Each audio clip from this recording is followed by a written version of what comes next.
frames enable you to install an electronics interface panel that sits flush with the rim of a Peli protector case.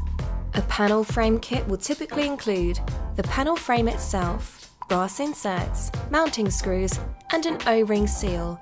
Make sure that the frame is correctly positioned prior to installation. Check for the model identifier and the word front. The frame should be installed at the front of the case with the text facing upwards, as the mounting screws will protrude through the case if installed in reverse.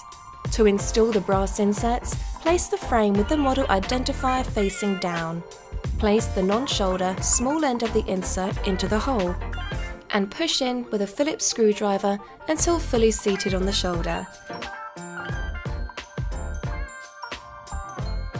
To secure the frame to the case, fully seat the frame onto the internal ribs.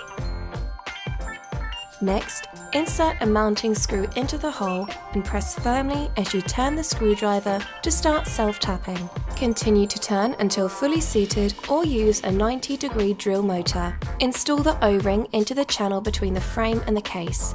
The O-ring must be fully seated. Ensure that your panel completely covers the O-ring for maximum liquid and dust resistance. Once your panel is installed, be sure to screw into the brass inserts by hand, as applying excess pressure will push the brass inserts back out the other side. And that's it! Your panel will now sit securely in your case.